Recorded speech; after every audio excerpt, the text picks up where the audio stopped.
Hola Enrique, Hola Jorge, ¿cómo estás? ¿cómo te va? ¿Cómo viene esa tarde? ¿Cómo Acá viene está, la tarde?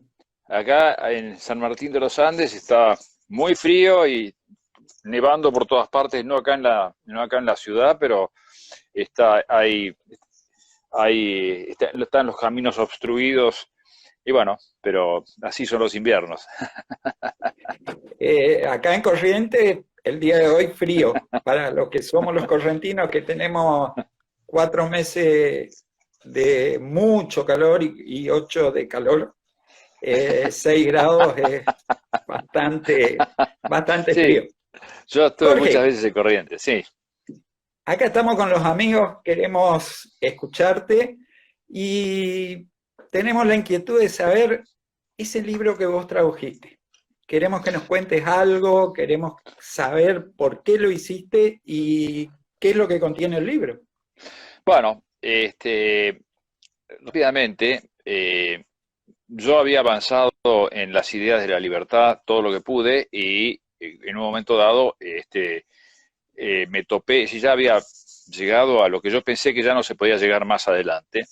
Y fue un señor Doug Casey, que mucha gente conoce, que me dijo que me tenía que leer este libro porque era el paso que me faltaba. Que es decir, básicamente es lo siguiente, si nosotros pensamos, nosotros los liberales, pensamos que cuanto más chico el Estado, mejor, yo suscribo la forma en que lo describe Javier Milei también. Eso incluso lo charlamos con él antes de que empezara a decir lo que dice, que es la reducción del Estado a su expresión mínima, donde el cero es parte de la solución. Eso fue la primera vez que empieza a hablar en esos términos. Y muchas veces se define como un anarcocapitalista dinámico, como un minarquista estático, pero como anarcocapitalista dinámico, es decir, con la mira, digamos, en el punto de vista de los valores puestos en el anarcocapitalismo. Pero el anarcocapitalismo habría que definirlo. El tema es así.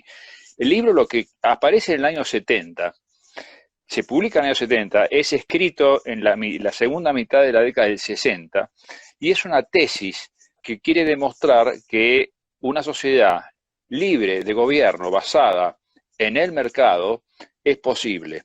Y se propone hacer eso basado bueno, se basa en los que empiezan a pensar en términos de la ley natural como Spooner, y después digamos, eh, para transmitir, se basa en los postulados de Ayn Rand en lo que tiene que ver a la esencia, a la naturaleza del hombre y a la moralidad del capitalismo y todo eso, pero dice que, o sea, en un momento dado expresa que en el plano político Ayn Rand, en ese momento estaba viva cuando escribieron el libro, esta gente, que es el matrimonio Tannehill.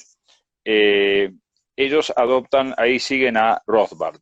Y en base a los escritos de Rothbard y Rand, hacen una tesis en la cual demuestran, es decir, hacen primero un planteo, hablan de la naturaleza del hombre, de la naturaleza de la sociedad, de la naturaleza del gobierno, y después empiezan a explicar cómo podría la sociedad misma, y a través del mercado, que es la sociedad misma, el mercado libre, no interferido, generar todas esas cosas que el gobierno dice proveer y que mucha gente cree que no existirían si no hubiera gobierno. En los casos, digamos, más duros, podrían ser eh, la, la, legislación, la justicia, o la defensa o la seguridad. Esos son los casos más duros de todo, porque es fácil pensar en otro tipo de cosas. Hay educación privada, hay medicina privada, ese tipo de cosas. Incluso hay seguridad privada. En, Ay, en, seguro. sí, y que seguramente es mucho más, todo lo que provenga del mercado, también tratan de demostrar eso, es inherentemente más eficiente que lo que provenga del gobierno, porque ellos, primero, habría que agarrar el índice y plantear cómo lo organizan. Primero empiezan con una descripción del gran conflicto, es decir, la gente, la sociedad repite las cosas y todo el tiempo cae en mismos ciclos y los jóvenes están insatisfechos y se rebelan pero no saben a dónde tienen que ir. Entonces el tema es, si no sabemos dónde vamos, nunca vamos a llegar a destino. Y saber dónde vamos significa saber cuáles son, por lo menos en mi opinión, qué es el bien y qué es el mal, qué es moral y qué es lo inmoral. Entonces el faro, por más que falten 200 años, tiene que ser el correcto, aunque tengamos que hacer otras transigencias en el camino como peldaños para llegar a ese faro. Es decir, no, el estado chico no puede ser, el estado limitado no puede ser el faro, o sea, el destino final, como plantean ellos, y yo también estoy de acuerdo con eso. El destino final es la abolición del Estado. Ahora, eso no va a pasar mañana, ni la semana que viene, ni quizás en el curso de nuestras vidas. Entonces, ¿qué hacemos mientras tanto? Ese es otro problema. Por eso cuando Milei, por ejemplo, yo repito lo que dice él, dice, bueno, yo soy estáticamente minarquista, porque en este momento es lo que hay, pero dinámicamente, desde el punto de vista filosófico, está parado en lo que se llama Rothbard, el anarcocapitalismo. Ellos, esta gente que escribe este libro, lo llama laissez-faire, porque es la única posición moral no contradictoria ante la existencia. No hay otra, porque cualquier otra posición implica la violación de algún derecho fundamental, y esta no. Y el otro día vi un meme, no, un dicho ahí en Facebook de un participante que decía que, creo que se llama Noah Reaver, o Reaver, que decía que el anarcocapitalismo no es una ideología, simplemente es un fenómeno observable. Lo que pasa es el comportamiento del hombre ante la ausencia de un poder central o de un gobierno. Es simplemente un fenómeno observable, no es una ideología que se tienda a imponer, es lo que surge naturalmente. Y yo suscribo eso, lo que siempre pensé, y muchas veces hemos comentado eso con amigos que piensan o que han leído este libro o libros parecidos, porque la virtud que tiene este libro es que en 200 páginas resume todo lo que a vos por ahí te tomaría mucho tiempo para llegar, porque los otros autores que también leí después de leer este libro, toman muchos tomos de libros para ir llegando a este tipo de conclusiones, y este libro lo condensa y en 200 páginas pasa desde la naturaleza del hombre, la naturaleza de la sociedad, la naturaleza del gobierno, qué tipo de sociedad necesita el hombre para que corresponda con esa naturaleza, y hay varios capítulos fundamentales que tienen que ver con lo que te dije antes de la ley natural. Es decir, si nosotros pensamos que el universo está regido por leyes, que es imposible no pensarlo, hay leyes del universo, si no tuviera leyes, el universo se destruiría. Existen leyes universales y se pueden manifestar en lo que llamamos la ley natural, como puede ser la ley de gravedad, o la ley de la oferta y la demanda, o la ley de la fuerza centrípeta, o el hecho de que si vos comés veneno te vas a morir, ¿viste? Por más que pienses que no es veneno. Es decir, no es relativo eso. Eso es una cuestión absoluta. Y si uno no cree en eso, ¿cómo puede alguien creer en que el mercado se autorregula? O sea, si alguien aboga por el mercado libre, hablando desde el punto de vista diría, del comercio o de la economía, es porque entiende que se autorregula.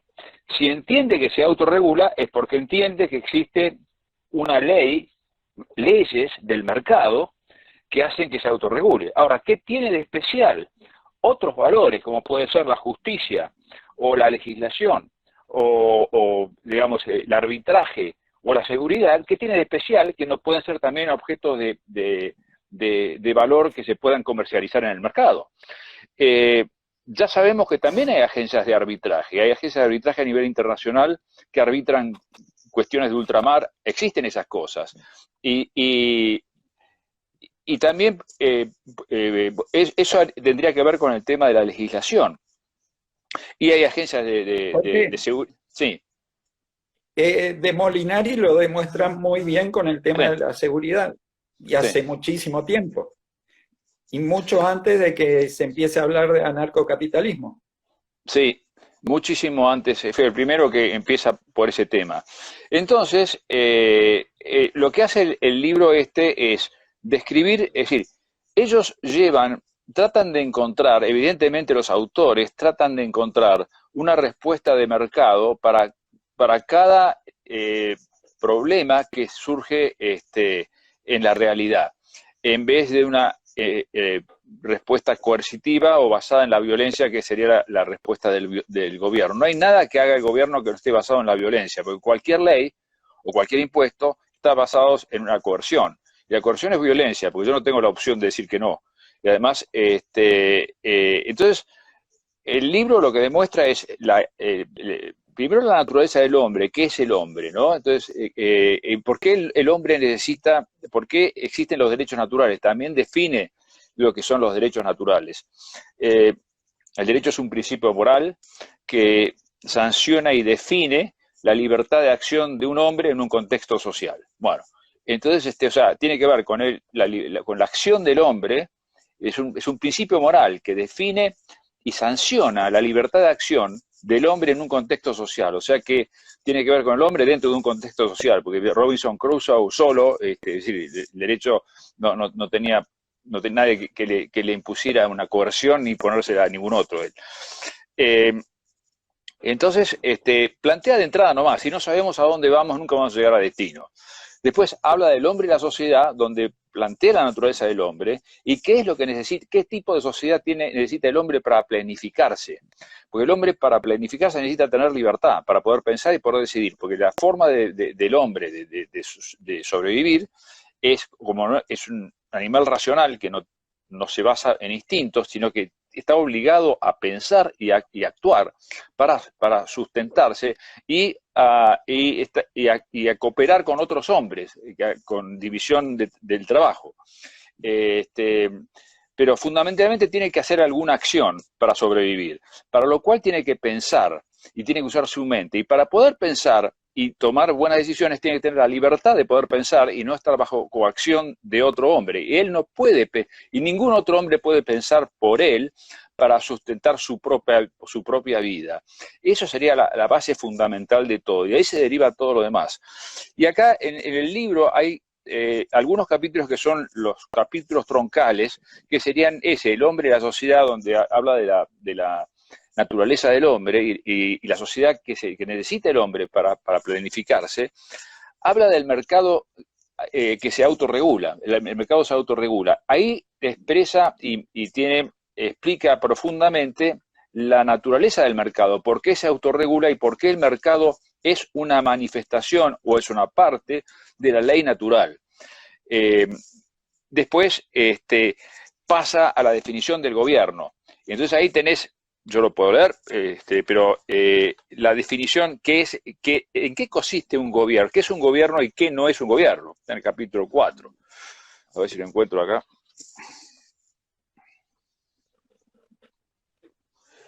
El gobierno es un monopolio coercitivo que ha asumido poder sobre y ciertas responsabilidades para con cada ser humano dentro de un área geográfica que reclama como propia.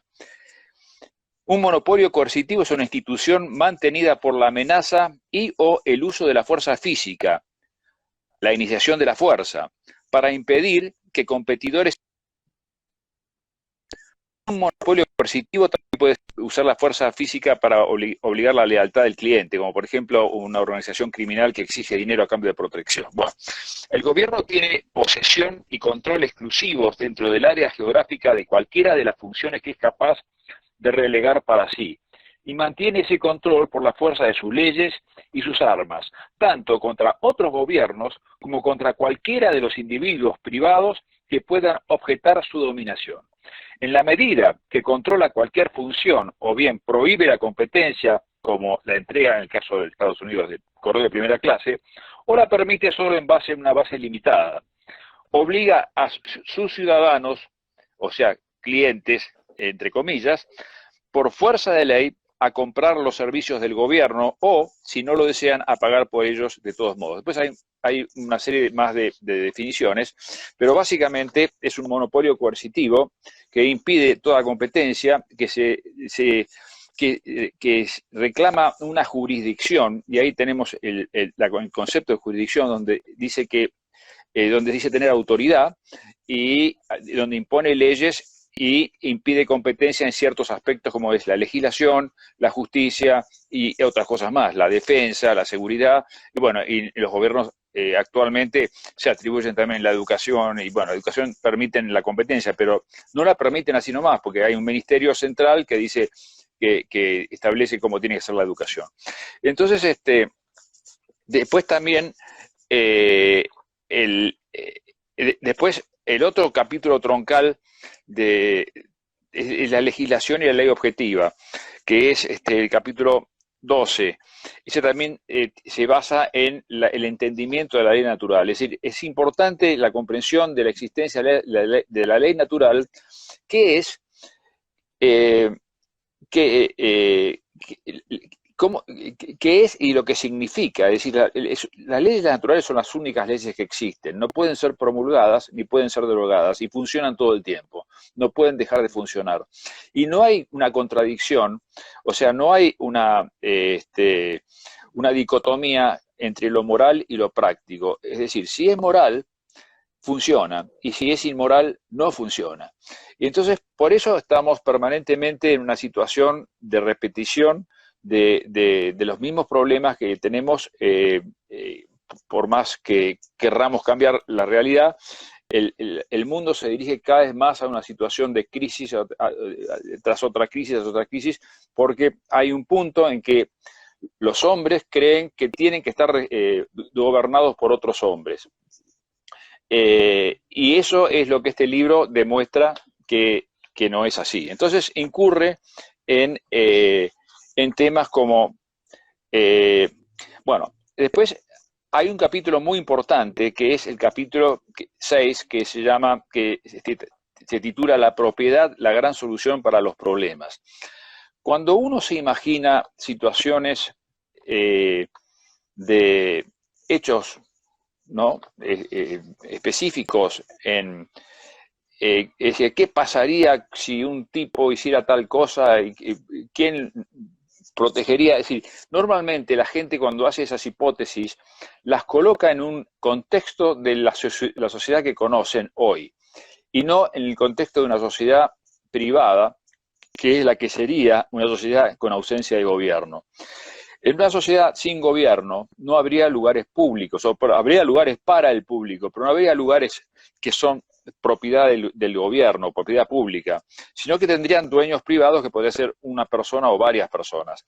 Esas mismas personas pasarían a tener propiedad sobre esos espacios, ya sean plazas, shopping, calles, cualquier cosa, departamentos, lo que fuere. Y ellos podrían decidir las reglas, las normas, porque no sería una sociedad sin reglas. Es más, sería una sociedad con muchas reglas, quizás inclusive más difíciles de eludir que la sociedad gubernamental, en la que se imponen leyes estatutarias, y que, al haber un monopolio de la justicia, un monopolio de la legislación, un monopolio de la policía, todo regido desde el gobierno, es fácil zafar, es mucho más fácil zafar de eso que de una sociedad privada, donde uno no zafa de una violación, de un fraude, porque enseguida acciona la ley natural en forma de el ostracismo comercial o la pérdida de reputación, que sería lo peor que le puede pasar a una persona o a una empresa o cualquier tipo de entidad. Cuando Jorge, habla de la... Sí. Te hago una pregunta que me hacen acá en el chat. ¿Existe alguna diferencia entre gobierno y Estado? Yo lo tomo en este momento como a los efectos prácticos, lo hablo, le doy el mismo significado. Yo no me quiero poner a decir, por ahí existe, puede haber alguien que diga, sí, hay un Estado narcocapitalista, porque hay un Estado, porque llaman a Estado a un a un pedazo de tierra geográfico que no tiene que ser un gobierno específico. Pero todos los autores que uno lee, de Oppenheimer habla el libro The State, y habla del Estado, entonces todo lo que habla se refiere al Estado, lo mismo que Rothbard, ellos hablan de gobierno, los de acá hablan de gobierno, Larken Rose habla de gobierno, pero en realidad están hablando de lo mismo, es decir, es un monopolio coercitivo, las dos cosas, o sea que para el caso particular son sinónimos, es decir, aunque quizás etimológicamente no lo sean, ¿no? Pero para el caso que estamos hablando, es decir, el Estado en función de la calidad de gobierno que significa para nosotros. Nosotros decimos estatismo cuando decimos la intervención del gobierno en la economía, es decir, lo llamamos estatismo. Entonces tiene un montón de explicaciones donde pasa de aplicar el mercado que se autorregula, entonces se explaya en eso y da un montón de ejemplos de cómo el mercado se autorregula, de que las cosas no son sin consecuencias. Y yo puedo hacer un hecho en el mercado y va a tener una consecuencia. Es decir, si yo hago un fraude, voy a perder reputación. Si yo hago una estafa y yo soy una empresa, no es como el gobierno, que el gobierno puede hacer algo y, por ejemplo, la policía puede hacer algo y se escuda en el hecho de que es parte del gobierno y que cumple las órdenes, no las hacen ellos. Entonces, en este caso no, porque en una sociedad privada, suponete, una agencia de defensa o de seguridad va y por ejercer la seguridad de alguno comete un abuso o algo por el estilo, es personalmente responsable también. Si en una empresa hay un fraude, todos los que están involucrados personalmente en ese fraude también son responsables. Por eso los mismos empleados van a tratar de que esa empresa, como está en un mercado libre, donde no hay barrera de entrada, el problema es ese con el gobierno. El gobierno, por más que digan que hay competencia, hoy en día para sacar cualquier cosa que quieras hacer, un kiosco, necesitas licencia comercial de la municipalidad, de la provincia, de la nación, de todo. Y en muchos casos, como hay licencias limitadas, como en las agencias de turismo y en muchas otras cosas mucho más restringidas todavía.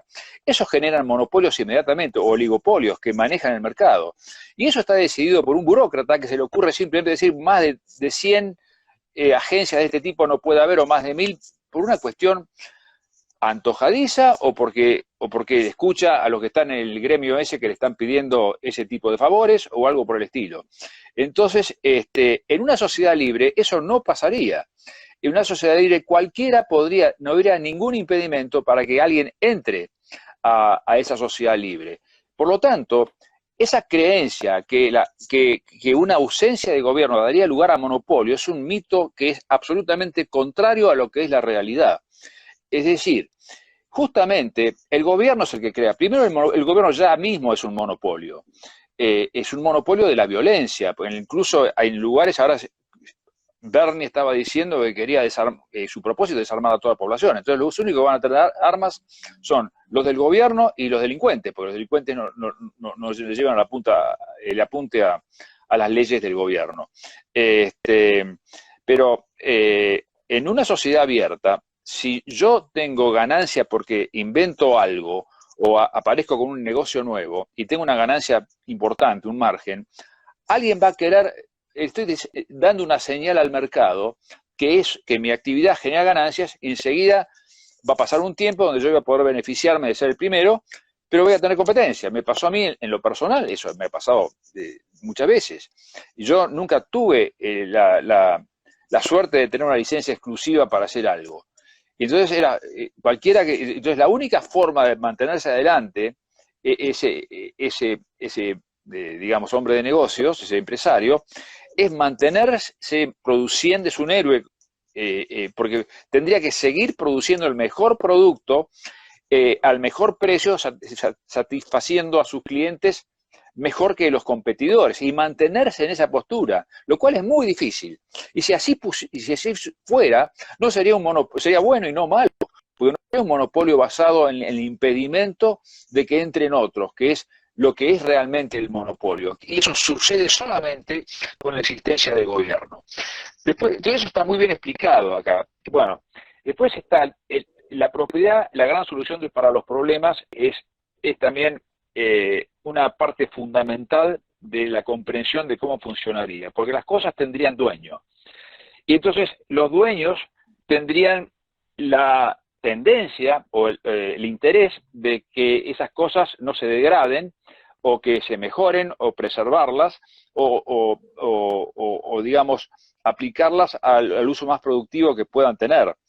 Y daría, es decir, ahí no habría, es decir, si hay una plaza, sería muy difícil para un motochorro andar por una calle y asaltar a la gente cuando la calle es privada, porque puede hacerlo una sola vez, después el dueño de la calle, cuando la gente no quiera ir más por esa calle, porque tiene miedo de que haya motochorro, el dueño de la calle seguramente va a pedir una póliza de seguro contra ese tipo de problemas y la compañía de seguro le va a pedir una serie de medidas de seguridad para que la prima que tenga que pagar el motochorro, el dueño de la calle, sea baja. Entonces es importante también entender la interacción que hay entre la compañía de seguros, las agencias de seguridad y las agencias de arbitraje. Todos los contratos serían privados. No habría una ley de sociedades anónimas donde te dice cómo tiene que ser un contrato, ley de alquileres que te dice cómo tiene que ser un contrato de alquiler. Se juntan dos individuos y hacen el contrato que se le da la gana. Después van y lo aseguran, por si alguno de los dos incumple. Entonces, según el riesgo que puede haber la aseguradora en ese contrato, va a cobrar una prima de un valor alto o bajo. Entonces, para cobrar poco, va a pedir ciertas garantías.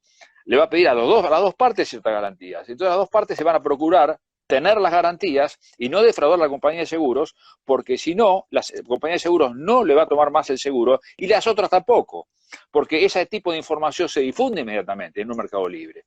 Entonces, ese tipo de situación donde el ostracismo comercial y el boicot social ante un fraude, una mentira o una agresión, enseguida tiene su reacción y su corrección mucho más efectiva que lo que puede ser la policía gubernamental. Uno puede simplemente coimiar a un juez y se acabó, está libre de culpa y cargo. Es decir, eso pasa en todos los países en mayor o menor medida. Habla de la protección, por ejemplo, el arbitraje en las disputas, también lo toca, habla de las agencias de arbitraje, cómo funcionarían, serían agencias de arbitraje como existen ya, pero son agencias privadas que una persona, por ejemplo, al hacer un contrato, lo aseguraría, para dar un ejemplo de cómo funcionaría, y en caso de disputa entre los contratantes, ellos definirían en el mismo contrato cuál sería la agencia de arbitraje que intervendría en caso de una discrepancia, de una disputa. Y si así todos no están de acuerdo, pueden decir otra de una segunda instancia o una tercera instancia. Y ahí te encontrás con la crítica que escucho todo el tiempo, que tiene que haber alguna de última instancia, porque puede pasar que no se pongan de acuerdo.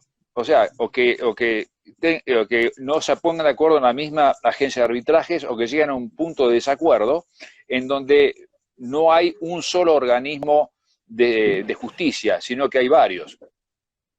Entonces, en ese caso, está bastante bien explicado que, es decir, a ninguna de las partes le conviene entrar en una guerra entre una parte y la otra, una guerra en el sentido, es decir, un enfrentamiento violento. Primero porque esos enfrentamientos producen una gran pérdida. Es mejor arreglar. Encima, también eso no está garantizado. Podrían entrar en una pelea.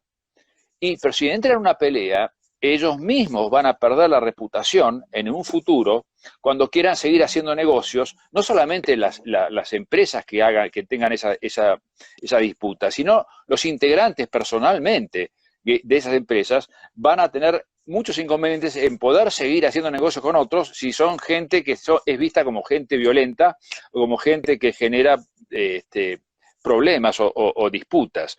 O sea que, además, el monopolio de la justicia por ser un monopolio, es es comprable, es, es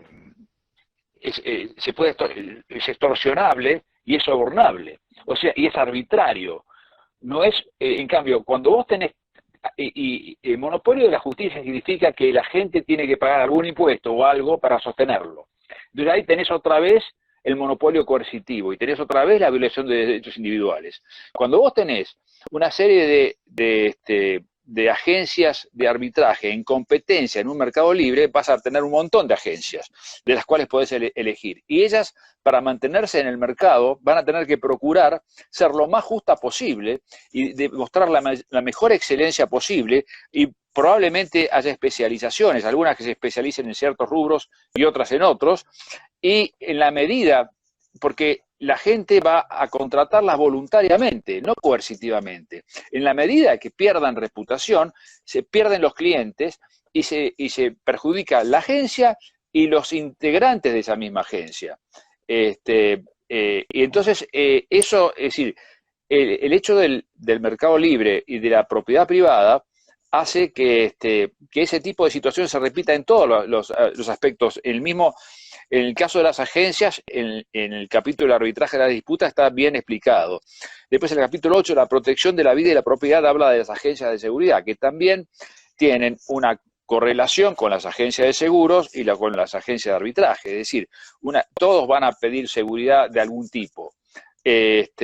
Probablemente cuando uno saca un seguro de vida o un seguro de la misma compañía de seguros, va a tener un arreglo con alguna agencia de seguridad también privada que compite con otras, o tendría una extensión de la propia compañía de seguros que sería una agencia de seguridad.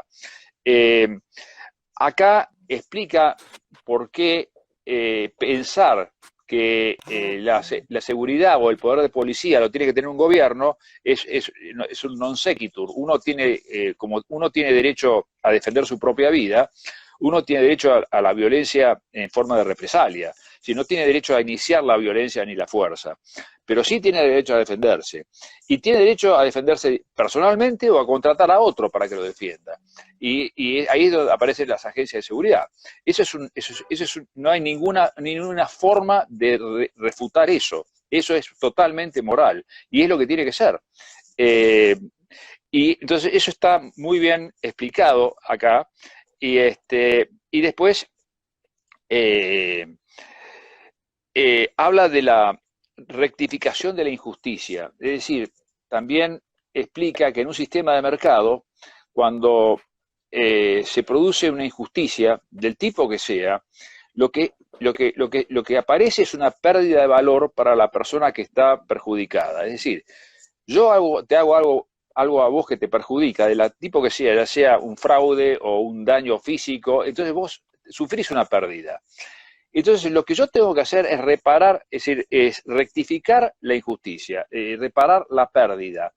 La justicia que hoy tenemos no está basada en la reparación, está basada en la venganza. Es decir, acá la víctima no recupera nada, es decir, a veces recupera, pero muchas veces no recupera nada. Está basada más que nada en la venganza, y en la venganza y digamos, y infringirle dolor o digamos, o un castigo al victimario o al culpable, al agresor. Pero generalmente salen peor de lo que, en vez de tener los incentivos para la rectificación de la injusticia, es decir, suponete que yo a vos te genera una pérdida de, no sé, de una cantidad de dinero, y entonces acudís a compañía de seguros, la compañía de seguros te resarce inmediatamente y llama a una agencia de arbitraje, y la agencia de arbitraje decide que yo te tengo que pagar X cantidad y una vez que yo haya realizado el pago, yo ya no tengo más ninguna deuda, yo ya estoy libre de deuda y no tengo más la deuda, y yo estoy incentivado a la rectificación, porque entonces yo me libero de la deuda. Entonces, ese tipo de concepción de la reparación de la injusticia es mucho más racional que el concepto permanente de de la venganza, que es el concepto que impera hoy en el mundo en cuanto a los que cometen delitos o crímenes o lo que sea. Eso también está explicado.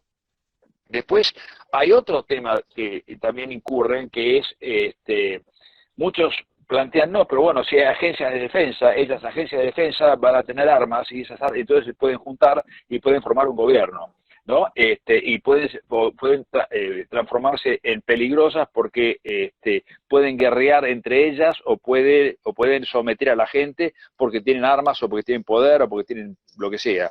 Bueno, en ese sentido, eso también es no entender cómo funciona una sociedad con mercado libre. Porque una agencia de defensa en un mercado libre no se financia con impuestos, se financia con la voluntad de la contratación de los que lo contratan, ya sean individuos privados o compañías de seguros o compañías de cualquier fábricas o lo que sea. Y entonces, si una agencia, además los mismos empleados de la agencia de defensa, ante una situación de abuso o de error o de lo que sea, son los que están involucrados en ese abuso, inclusive pasivamente involucrados, que sabiendo que existe un problema de abuso o de injusticia, no lo dejan pasar, serían personalmente responsables. Entonces nadie en ese sentido está cubierto, como si está la policía del gobierno, que puede hacer un abuso en un momento dado y te puede, como dicen siempre, yo no hago las reglas, solamente las hago cumplir, ¿no? Y demuestra cómo es esa concepción del problema de las agencias de seguridad no sería un problema, sino que es falso creer que las agencias de seguridad plantearían un problema. Después entra en el capítulo de la legislación y la ley objetiva. Bueno, ahí es clarísimo eso, plantea la diferenciación entre la ley estatutaria y la ley natural. La ley estatutaria es una forma de querer regular la sociedad a través de leyes escritas que generalmente están en contra de la ley natural, hay muy pocas que corresponden, inclusive si corresponden, no son abarcativas, o sea, no son flexibles como, por ejemplo, es decir, no es necesario escribir todas las leyes para cubrir todos los casos, porque además todos los casos son un caso diferente en sí mismo. Simplemente con la existencia de agencias de arbitraje competitivas en un mercado libre, cada caso en particular se va a dirimir de la forma que se tenga que dirimir y no hace falta tener una legislación, o sea, el derecho positivo, de lo que va a hablar Oscar Caprave en el próximo entrevista que vos le hagas. Sí, que ese es el otro problema, el positivismo legal. Entonces, explica claramente por qué el positivismo legal es un problema y por qué no es necesario, es decir, la ley surgida la ley que sale de un monopolio, que es un cuerpo legislativo, que está hecho por personas que pertenecen a un partido y que entonces tienen ciertos intereses, siempre no puede ser no arbitraria. Y generalmente es violatoria de la ley natural. Entonces genera más problemas de los que soluciona. Después se mete en la agresión extranjera y la abolición de la guerra. Es decir, uno de los problemas que te van a preguntar. Jorge, sí. Lamentablemente tenemos 10 minutos más, nada más. Después nos corta ya, otra vez. 10 minutos. Bueno, la abolición, la agresión extranjera, muchas personas te van a objetar diciendo, sí, bueno, pero una sociedad libre, ¿cómo va a hacer frente a la invasión de otro gobierno? Bueno, hay un montón de argumentos que demuestran que eso sería bastante difícil, porque primero que una sociedad así no tiene un punto de ataque específico. ¿Cómo hace? Tendría que ser una guerra de invasión y no una guerra de bombardeo. Bueno, pueden bombardear a toda una sociedad donde no hay un gobierno central. ¿Cómo obtienen una rendición? ¿No? Eso sería una. Pero además, una sociedad libre, madura, ante una sociedad gubernamental que es totalmente ineficiente, es decir, ¿de dónde saca los recursos un gobierno para tener armas? Del mismo lugar donde lo saca la sociedad libre, de la sociedad, porque el gobierno no produce ninguna ganancia, o sea, es decir, lo tiene que sacar a través de los impuestos. La efectividad, la eficiencia de los gobiernos es muy inferior a lo que podría ser la sociedad libre. Entonces, explica y demuestra que, que la sociedad libre estaría en condiciones de... No es que está garantizado, porque en la realidad no hay nada garantizado, pero es decir, no habría ningún inconveniente, sino que sería más probable que sea más eficiente que una sociedad gubernamental. En el caso de la guerra, que es muy importante, que es decir, las guerras como las conocemos, así como la Segunda Guerra Mundial, la Primera Guerra Mundial, o toda la Guerra del Golfo, todo ese tipo de cosas, son guerras giradas por gobiernos. El gobierno, al ser un monopolio coercitivo, ejerce la coerción y la violencia tanto contra gobiernos externos como contra sus propios ciudadanos, ¿no? Entonces, los conflictos entre países son creados solamente por los gobiernos, son los políticos los que declaran la guerra, y no los empresarios, ni los ciudadanos. Y cuando hablan de, digamos, los empresarios que se vinculan al gobierno para la venta de armas, bueno, eso es porque el gobierno, existe el gobierno y le consiguen, hay ciertos empresarios que fabrican armas y que tienen un arreglo con el gobierno por venderle armas, pero si no estuviera, es decir, en esa coalición non santa, ¿cuál es el villano? El villano es el gobierno. Si no está el gobierno, esos tipos no pueden hacer, tendrían que vender armas al público, pero no a la industria militar industrial, es decir,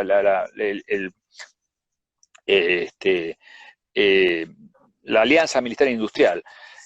Habla de la abolición de la guerra, es un capítulo muy importante. Cuando yo hice una cosa igual que ahora en Acapulco en el 2015, te lo tuve que hacer en inglés esto y hice hincapié en eso. Si no hubiera gobiernos, podría haber peleas, podría haber bandas de asaltantes, pero no podría haber guerra.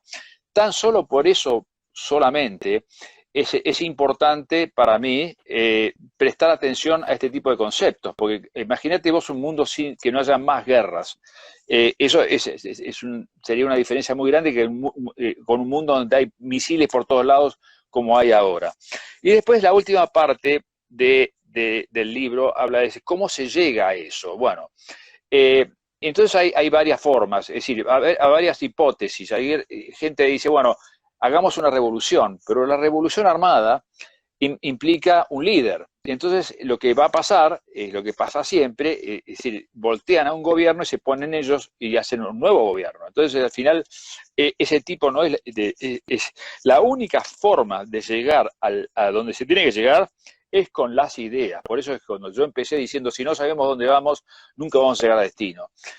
Es en la fuerza de las ideas, cosa que los políticos ni siquiera ven. Porque no se les ocurre. Es el poder de las ideas. Gramsci lo sabe perfectamente bien, la escuela de Frankfurt lo sabe perfectamente bien, todos esos tipos, ellos saben muy bien porque ellos han usado ese método de infiltración en Occidente en forma muy, muy hábil para esparcir el mal. Bueno, es fundamental divulgar las ideas, esta idea de la libertad, la idea de lo que es moral y lo que es inmoral, la idea de los derechos individuales, la idea del principio de no agresión en la gente joven. La gente que no es joven va a ser muy difícil de cambiar muy poca gente de la gente adulta de nuestra edad va a cambiar y va a entender otra cosa. Pero la gente joven sí, porque la gente joven, digamos, que tienen 20 o 30 años o menos en este momento, ven lo que está pasando y ven las cosas que están mal y son más permeables a ideas que para otros serían ideas imposibles de concebir, como no tener gobierno o no tener un sistema de justicia central, ¿no? Entonces, ¿cómo se llega a eso? Se llega a través de la divulgación de las ideas. Y lo explica, eso está explicado muy, muy precisamente de cómo podés divulgar las ideas. Pero bueno, esto que estamos haciendo nosotros es una forma de lo mismo, ¿no? Es decir, las ideas tienen que estar basadas en principios que uno tiene que entender perfectamente. Es decir, ¿cuál es la única posición moral ante la existencia? Bueno, una posición donde no se viola ningún derecho individual de nadie. Es una sociedad voluntaria, policéntrica, descentralizada, basada en la libertad y el intercambio voluntario, punto. Es decir, no hay cualquier otra cosa es inmoral. Entonces, y si eso vos podés mostrar que funciona, ¿no? Y que funciona mejor, no que funciona mucho mejor, y que la gente es más feliz y mucho menos pobre, porque ¿cuál es el origen de la pobreza? La intervención del gobierno en la economía. No hay ningún otro. No hay ningún otro origen de la miseria, de la pobreza, de la escasez. Lo primero que pasa cuando interviene el gobierno se produce la escasez. Y de ahí viene enseguida la pobreza y después la miseria. Entonces, es muy importante, para finalizar, es difundir esto entre los jóvenes y todo lo que se pueda. Ahora, si tenemos que ir mañana sí. ¿Ya estamos? Estamos medio en el límite. Bueno. Te agradezco mucho la predisposición que has tenido con el Club de la Libertad para poder dar esta charla, y sería muy importante empezar a difundir un poco más este libro, empezar a leerlo con los jóvenes y tratar de ver de que, a ver, otro tipo de vida es posible, porque lo más difícil que hay es sacarle de la cabeza de que alguien le tiene que gobernar para que esto funcione. Sí, si el hombre no es capaz de gobernarse a sí mismo, ¿cómo puede gobernar a otro? Y si es capaz de gobernarse a sí mismo, ¿por qué va a querer ser gobernado por otro? Es simple. ¿Quién gobierna a los gobernantes? Sí, y los gobernantes son hombres también. ¿Quién los gobierna? ¿Tienen que gobernar los gobernantes? Ese es el problema. Es una contradicción absoluta, ¿viste? Así es. Te agradezco muchísimo. Te agradezco a vos por hablar. Tiempo tenemos, lamentablemente, podríamos seguir horas con esto, pero tenemos un límite de tiempo que nos fija Instagram. Y les recuerdo a todos, les agradezco a todos los que asistieron también, que esto ya inmediatamente se sube al Instagram del club, y después, editado un poquito más, se lo va a poder encontrar en el canal de YouTube del Club de la Libertad. Entran como Club de la Libertad y lo van a encontrar ahí. Muchísimas gracias, Jorge. Muchísimas gracias a todos. Enrique, te mando un gran saludo. Fue un placer para mí. Muchísimas gracias. Hasta luego. Hasta luego.